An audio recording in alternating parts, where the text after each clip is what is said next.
बिस्मिल्लाहिर्रहमानिर्रहीम अस्सलाम वालेकुम स्टूडेंट्स। आई होप आप तमाम लोग बिल्कुल ठीक ठाक होंगे, खैरियत से होंगे और एग्ज़ाम्स की तैयारी भी आप लोगों की भरपूर तरीके से चल रही होगी।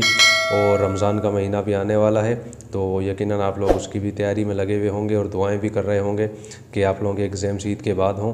और आज की इस वीडियो में हम इंशाल्लाह यूनिट नंबर 15 जो है आपका करंट इलेक्ट्रिसिटी उसको स्टार्ट करेंगे। उसके तमाम न्यूमेरिकल्स जो हैं उसको इंशाल्लाह हम सॉल्व करेंगे। ठीक है, इससे पहले देखें यूनिट नंबर 14 तक के तमाम न्यूमेरिकल्स अपलोड हो चुके हैं। यूनिट नंबर 10 से हमने जो न्यूमेरिकल्स स्टार्ट किए थे 14 तक तमाम वीडियोस अपलोड हो चुकी हैं।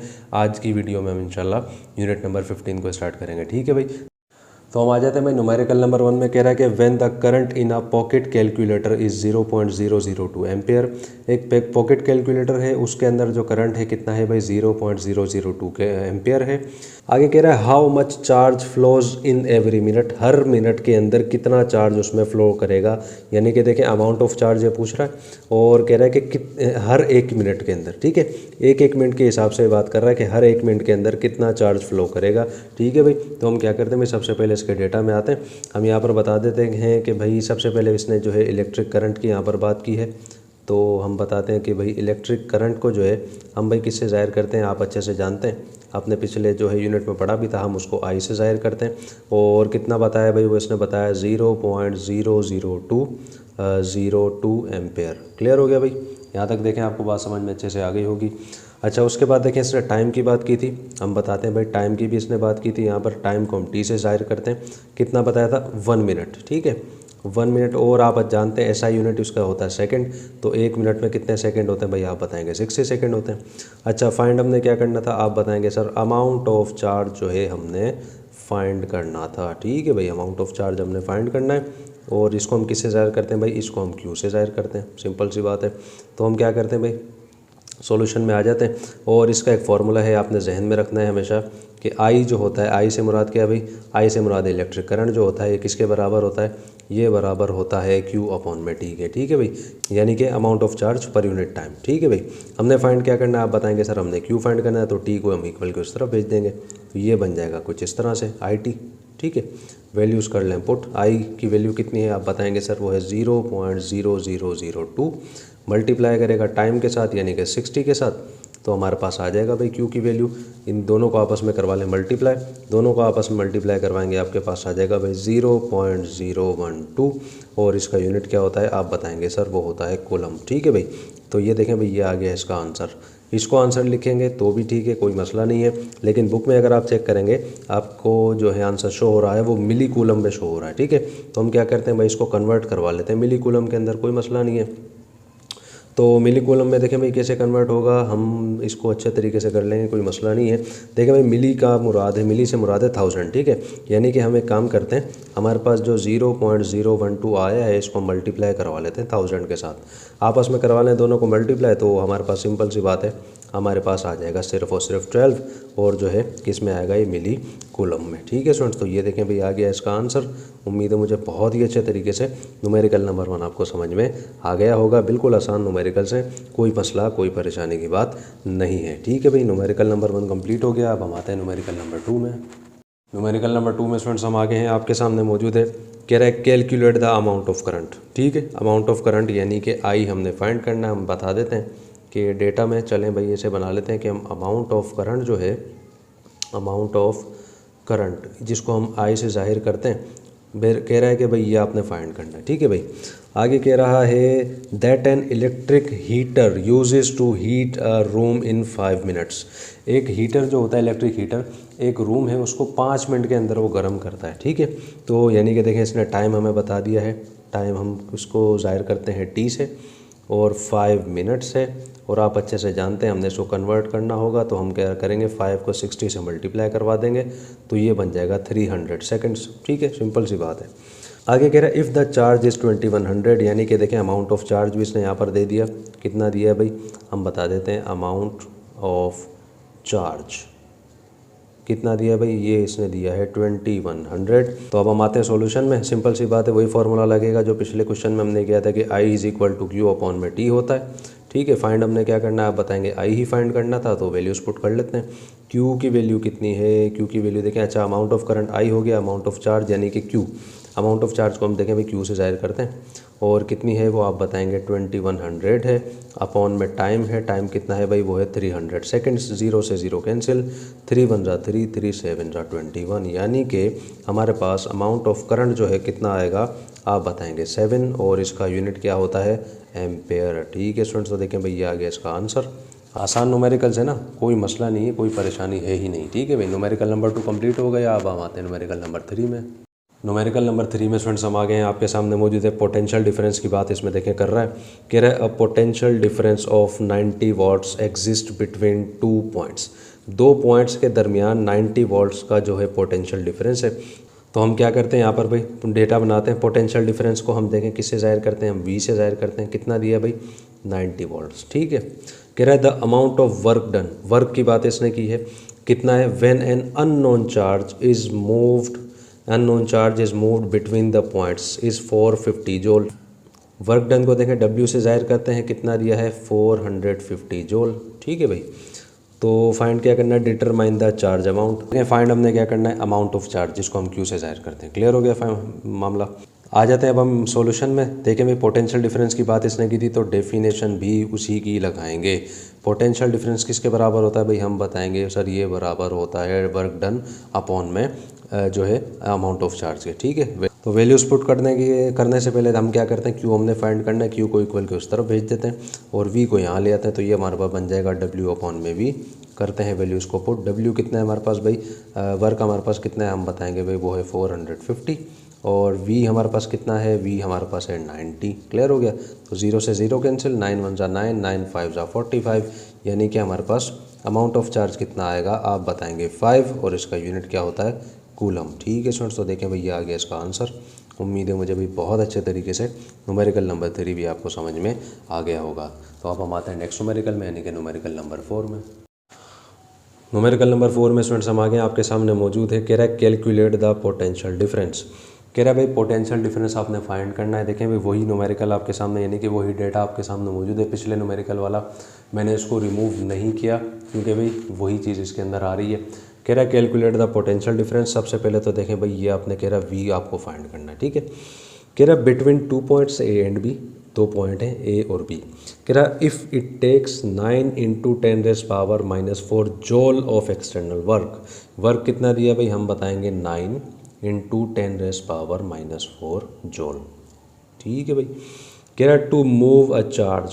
ठीक है, एक चार्ज को मूव कराने के लिए इतना वर्क किया गया। चार्ज कितना था हम बताएंगे 9 माइक्रो कूलम। ठीक है, और फ्रॉम A to B, यानी कि 2 पॉइंट्स थे A और B। A पॉइंट से लेकर B पॉइंट तक एक जो है वर्क डन किया गया इतना 9 × 10⁻⁴। किस लिए, ताकि इतने अमाउंट ऑफ चार्ज यानी कि 9 माइक्रो कूलम चार्ज को मूव करवाया जा सके। क्लियर हो गया, तो देखें भाई डेटा आपके सामने बन चुका है। अब हम क्या करते हैं SI यूनिट्स में ले आते हैं। ये SI यूनिट में नहीं है, हमें इसको लाना पड़ेगा। देखें 9 आएगा वैसा का वैसा। माइक्रो कूलम से मुराद क्या है, हम बताएंगे भाई माइक्रो से मुराद है × 10⁻⁻⁶। क्लियर, अब देखें कूलम में हम इसको लेके आ चुके हैं, यानी कि SI यूनिट ये बन चुका है। अब हमने क्या करना है, अब हमने देखें वही पोटेंशियल डिफरेंस की डेफिनेशन हमने लगानी है। तो हम यहाँ पर बता देते हैं कि भाई according to definition of potential difference. ठीक है, पोटेंशियल डिफरेंस की डेफिनेशन के हिसाब से V जो होता है किसके बराबर होता है भाई, हम बताएंगे W अपॉन में Q के बराबर होता है। तो करते हैं भाई वैल्यूज पुट। W की वैल्यू कितनी है भाई, हम बताएंगे 9 × 10⁻⁻⁴ है। Q हमारे पास कितना है 9 × 10⁻⁻6 है। ठीक है, देखिए 9 से 9 कैंसिल हो जाएगा। अच्छा, ऊपर हमारे पास 10⁻⁻⁴ है, नीचे यही चीज़ है लेकिन -6 में हम इसको ऊपर ले जाते हैं। ऊपर लेके जाएंगे, बेसिस सेम है तो ये चीज़ ऊपर जाकर प्लस हो जाएगी, क्योंकि माइनस था तो ऊपर प्लस हो जाएगा। तो देखें भाई 6 में से 4 जाएगा, हम बताएंगे 10 का स्क्वायर बच जाएगा। और 10 का स्क्वायर किसके बराबर होता है, हम बताएंगे भाई 100 के बराबर होता है। और इसका यूनिट क्या होता है, वो वोल्ट ही होता है। ठीक है भाई, मुझे उम्मीद है यहाँ तक आपको कहानी अच्छे से समझ में आ गई होगी, और यही इसका आंसर भी आ चुका है। ठीक है भाई, तो यहाँ पोटेंशियल डिफरेंस हमने जो है फाइंड कर लिया है। कितना आ गया हमारे पास 100 वोल्ट्स। ठीक है भाई, तो मुझे उम्मीद है न्यूमेरिकल नंबर 4 भी बहुत अच्छे से आपको समझ आ गया होगा। अब हम आते हैं न्यूमेरिकल नंबर 5 में। न्यूमेरिकल नंबर 5 में स्टूडेंट्स हम आ गए भाई, आपके सामने मौजूद है। न्यूमेरिकल में आ जाए, सबसे पहले कह रहा है the potential difference applied to a portable radio terminal is 6.0 volts. सबसे पहले पोटेंशियल डिफरेंस इसने दिया है, ऊपर मैंने यहाँ पर लिख भी दिया है, कितना दिया भाई 6.0 वोल्ट, यानी कि 6 वोल्ट इसने दे दिया है। क्लियर हो गया। अच्छा भाई आगे कह रहा है डिटरमाइन द रेजिस्टेंस। रेजिस्टेंस जो है देखे भाई हमने फाइंड करनी है, आपके सामने पहले से लिख दिए मैंने। अच्छा कह रहा है of the radio when a current of 20 milli ampere flows through it. अगर 20 मिली एम्पेयर का करंट जो इससे फ्लो करता है, क्लियर। तो करंट कितना दे दिया है 20, पर इसने दिया है मिली एम्पेयर, और हमने क्या करना होगा, इसको कन्वर्ट करवाना होगा। 20 आएगा देखें वैसा का वैसा, मिली से मुराद आप अच्छे से जानते हैं, उसका मतलब होता है 10 इंटू पावर में -3 और ए आ जाएगा, यानी कि एम्पेयर वैसा का वैसा। यानी कि देखें हम इसको एसआई यूनिट में लेकर आ चुके हैं, और अच्छे से आप देखें जानते हैं रेजिस्टेंस जहाँ पर आएगी वहाँ पे ओहम्स का जिक्र आएगा, ठीक है ना। रेजिस्टेंस आ गई ना तो ओहम्स लॉ यहाँ पर लगेगा। तो हम यहाँ पर बता देते हैं कि भाई according to Ohm's law, Ohm's law के हिसाब से, ओहम्स लॉ के हिसाब से क्या है भाई, V is equal to I R. पढ़ा हुआ है ना, थ्योरी में यकीनन पढ़ा होगा। हमने फाइंड करनी है R, आई को हम क्या करते हैं इक्वल के उस तरफ भेज देते हैं, तो ये बन जाएगा R is equal to V upon में I, ठीक है। तो वैल्यूज़ करते हैं पुट। V कितनी है हमारे पास, हम बताएंगे 6 है। I हमारे पास कितना है भाई, वो है 20 इंटू 10⁻⁻3, ठीक है भाई। तो हम क्या करते हैं भाई, कर लेते हैं दोनों को डिवाइड। आप जब दोनों को करवा लेंगे डिवाइड तो आपके पास आ जाएगा, सिंपल सी बात है, 0.3 इंटू 10⁻3, ठीक है भाई। डायरेक्ट मैंने कर दिया इसको। यहाँ तक देखें, अगर आप इसको यहाँ तक लिखेंगे तो भी आपका आंसर ठीक है, कोई मसला नहीं है। लेकिन बुक के हिसाब से अगर आप चलेंगे तो बुक वाला आंसर अगर हम यहाँ पर लिख देंगे कि 300 ओहम्स, तो ये भी आपका आंसर ठीक है भाई। क्योंकि देखें इसका मतलब यही है, 300 ही है। 0.3 इंटू 10⁻3 का मतलब भी 300 ही होता है, ये आप अच्छे से यकीनन जानते हैं, ठीक है स्टूडेंट्स। तो देखें आपका क्वेश्चन नंबर 5 भी कंप्लीट हो गया। उम्मीद है मुझे बहुत अच्छे तरीके से यह न्यूमेरिकल आपको समझ में आ गया होगा। अब हम आते हैं न्यूमेरिकल नंबर 6 में। न्यूमेरिकल नंबर 6 में स्टूडेंट्स हम आ गए हैं। ये न्यूमेरिकल काफ़ी इंपॉर्टेंट न्यूमेरिकल है और कुछ थोड़ा सा लेंदी है बाकियों के मुकाबले में। कह रहा है resistance of 4 ohm, 6 ohm and 12 ohm are connected in parallel, ठीक है। रेजिस्टेंस की बात की है, 3 रेजिस्टेंस इसने दी है, तो हम क्या करते हैं 3 को अलग अलग करके लिखते हैं। एक को भाई R1 कर देते हैं, कितनी दी है भाई आप बताएंगे 4 ओहम्स, ठीक है। और जो है एक इसने दी है R2, चलें यहीं कर लेते हैं इसको R2, और कितनी दी है भाई, ये है 6 ओहम। एक है R3, ये कितनी दी है भाई, ये इसने दी है 12 ओहम। क्लियर हो गया। अच्छा भाई कह रहा है connected to a 6 volt EMF source, ठीक है। यानी कि वोल्टेज EMF की बात कर रहा है, EMF यानी कि वोल्टेज कितना दिया भाई, हम बताएंगे वोल्टेज जो है यानी कि V, ये इसने कितना दिया है भाई 6 वोल्ट। क्लियर हो गया। अच्छा भाई अब कह रहा है डिटरमाइन द वैल्यू ऑफ, 3 चीज़ें इसने दी हैं, तीनों चीज़ें हमने फाइंड करना है। नंबर 1 कह रहा है द सर्किट्स इक्विवेलेंट रेजिस्टेंस, यानी कि नंबर 1 कह रहा है रेजिस्टेंस हमने फाइंड करनी है। तो हम यहाँ पर बता देते हैं कि नंबर 1 में ये बात कर रहा है कि रेजिस्टेंस जो है ये हमने फाइंड करनी है, यानी कि R हमने फाइंड करना है, ठीक है भाई। अच्छा भाई उसके बाद आप आ जाएँ, अच्छा R को जो है ना हम बड़ा बना लेते हैं, कैपिटल कर लेते हैं। अच्छा भाई उसके बाद कह रहा है the total current flowing through the circuit, total current यानी कि I की बात कर रहा है। करंट या टोटल करंट भी कह सकते हैं हम, करंट यानी कि I की बात कर रहा है, यानी कि I भी हमने फाइंड करना है। Number 3 the current that flows through each resistance, पहले तो देखें करंट फाइंड करना है, फिर हर रेजिस्टेंस में से कितना कितना करंट जो है फ्लो कर रहा है, यानी कि और आप अच्छे से जानते हैं रेजिस्टेंस कितनी है, 3 है, तो करंट भी 3 ही होंगे। तो हम यहाँ पर बता देते हैं कि एक तो समझे हम I1 मालूम करते हैं, और एक हम समझें I2 फाइंड करते हैं, एक हम I3 को फाइंड करते हैं, ठीक है। यानी कि जितने रेजिस्टेंस हैं उतने करंट है। तो हम क्या करते हैं भाई, सबसे पहले आते हैं इसके रेजिस्टेंस में। तो सॉल्यूशन को हम करते हैं स्टार्ट। देखें भाई एक चीज़ ज़हन में रखिएगा, उसने कहा था पैरेलल कनेक्ट हुए पड़े वो, यानी कि जो रेजिस्टेंस हैं एक दूसरे से कनेक्ट तो हैं पर पैरेलल हैं। तो जहन में रखिएगा जब भी पैरेलल होंगे ना, R1 R2 R3 या जितने भी रेजिस्टेंस हों, जब भी ये पैरेलल कनेक्टेड होंगे तो हम क्या करेंगे, हम इसके रेसिप्रोकल को ऐड कर देंगे। समझ में आ रही बात। तो देखें भाई सबसे पहले हम यहाँ पर बता देते हैं कि 3 रेजिस्टेंस हैं, तीनों पैरेलल कनेक्टेड हैं। और एक चीज़ जहन में रखिएगा, रेजिस्टेंस जब भी पैरेलल कनेक्ट होगी हम उसके रेसिप्रोकल्स को आपस में ऐड करेंगे, सही है। रेसिप्रोकल से मुराद ये है, R था ना, अब ये बन जाएगा 1/R। Clear. R1 R2 R3 थे, अब ये क्या बन जाएंगे 1/R1 1/R2 और 1/R3, ठीक है भाई। यानी कि ये बन जाएंगे इस तरह से, 1/R1 है, 1/R2 है और 1/R3 R3 है। ऐसे हमने इसको ऐड करना होगा। जहन में रखिएगा अगर पैरेलल होंगी तो रेसिप्रोकल्स इनके ऐड होंगे। तो हम क्या करते हैं भाई, इसको करते हैं, वैल्यूज़ को पुट करते हैं। ये बन जाएगा 1/R1 की वैल्यू क्या है, सबसे ऊपर आपको नजर आएगी 4, R2 क्या है, सबसे ऊपर आपको नजर आएगी 6, R3 क्या है, सबसे ऊपर आपको नजर आएगी 12। क्लियर हो गया। निकाल लें भाई इनके एलसीएम। तो हमारे पास जो है क्या बन जाएगा, एलसीएम तो हमारे पास आप अच्छे से जानते हैं 12 आएगा। 4 को करा लें 12 से, क्या आएगा 4 3 ज़ा 12, तो इधर आ जाएगा 3। ऊपर वैसे 1 है तो सब कुछ इधर ही आता रहेगा। 6 2 ज़ा होता है 12 और 12 1 ज़ा होता है 12। ठीक है भाई, सिंपल सी बात है। तो हम क्या करते हैं, सिंप्लीफाई करवा लेते हैं इसको। 1/R1 जो है क्या आएगा हमारे पास, 3 में 2 प्लस करें 5, 5 में 1 प्लस करें 6, यानी कि ये आ जाएगा 6/12। ठीक है भाई, क्लियर हो गया मामला। तो हमने फाइंड करनी थी R की वैल्यू, हम इसको रिवर्स करवा लेते हैं। रिवर्स जब हम इसको करवाएंगे ये बन जाएगा हमारे पास 12/6, ऐसा ही है ना। तो 6 1 ज़ा 6, 6 2 ज़ा 12, यानी कि R हमारे पास कितना आएगा आप बताएंगे। सर ये आ जाएगा 2, और इसका यूनिट क्या होता है, वो होता है ओहम। सही है भाई। तो रेजिस्टेंस देखें भाई हमने इसकी फाइंड कर ली है। उम्मीद है मुझे बहुत अच्छे से आपको ये चीज़ समझ में आ गई होगी। अब देखें भाई हमने क्या करना है नाउ। अब हम आएंगे नेक्स्ट स्टेप में। अब हमने फाइंड करना है करंट। करंट कैसे फाइंड करेंगे, सिंपल सी बात है, वही ओहम्स लॉ लगेगा यहाँ पर। तो हम यहाँ पर बता देते हैं कि हम अच्छे से जानते हैं कि ओहम्स लॉ के हिसाब से यानी कि क्या वो होता है, V=IR, ऐसे ही है ना, V=IR होता है। तो फाइंड हमने I करना है, R को इक्वल के उस तरफ भेज देंगे तो ये बन जाएगा V/R। तो करते हैं वैल्यूज़ को पुट। V हमारे पास कितना है भाई आप बताएंगे सर, वो है हमारे पास 6, और जो है R हमारे पास अभी हमने निकाला है वो है हमारे पास 2, 2 1 ज़ा 2, 2 3 ज़ा होता है 6, यानी कि I हमारे पास कितना आएगा आप बताएंगे 3, और इसका यूनिट क्या होता है, वो होता है एम्पेयर। सही है भाई, उम्मीद है मुझे अच्छे से समझ में आ रही होगी कहानी आपको। देखें भाई रेजिस्टेंस भी फाइंड कर ली है, करंट भी हमने फाइंड कर लिया है। अब देखें भाई हमने क्या करना है, आप अच्छे से जानते हैं। अब हमने तीनों जो है करंट फाइंड करने, ठीक है ना, कि 3 रेजिस्टेंस में से कितना कितना करंट फ्लो हो रहा है, यानी कि आई की वैल्यू हमने फाइंड करनी है। और हम अच्छे से जानते हैं आई किसके बराबर होता है, आई इसके बराबर होता है। तो हम यहाँ पर बता देते हैं कि आई जो है ये बराबर है किसके, V/R के। सबसे पहले हम फाइंड करते हैं I1, तो इधर आ जाएगा I1, और I1 के साथ सिंपल सी बात है R1 ही आएगा। ठीक है, तो कैसे करेंगे भाई, V हमारे पास कितना है आप बताएंगे, वो है 6, R1 कितना था, वो है हमारे पास 4। तो दोनों को करवा लें सिंप्लीफाइड, 2 3 ज़ा हो जाएगा 6, 2 2 ज़ा 4, यानी कि हमारे पास ये आ जाएगा 3/2।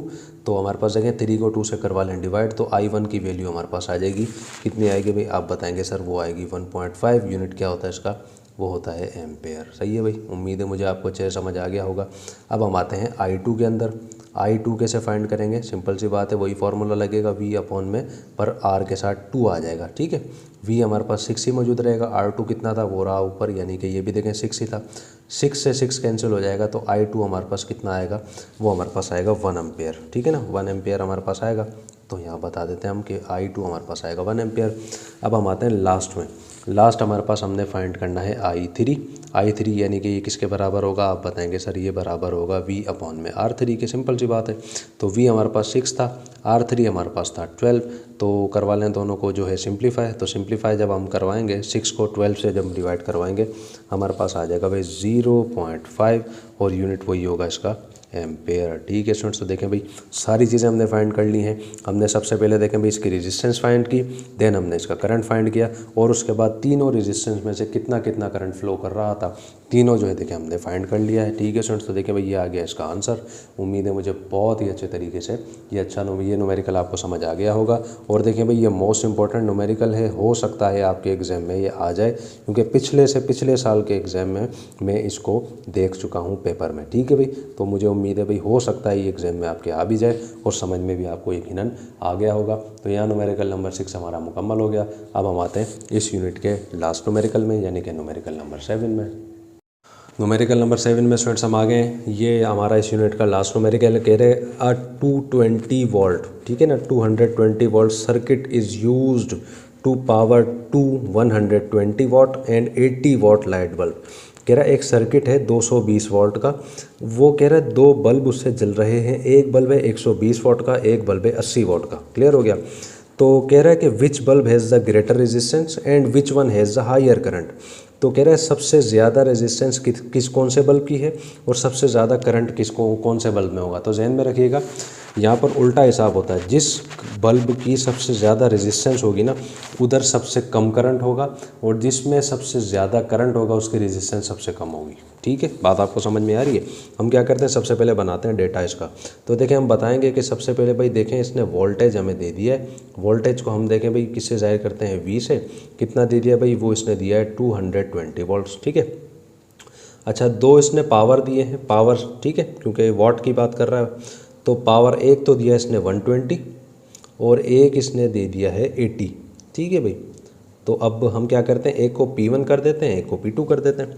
तो हमने फाइंड क्या करना है भाई, एक बल्ब हमने फाइंड करना है ग्रेटर रेजिस्टेंस के साथ, एक हमने फाइंड करना है ग्रेटर करंट के साथ। ठीक है भाई, तो उसको हम लिखते हैं और सॉल्यूशन में आते हैं फिर।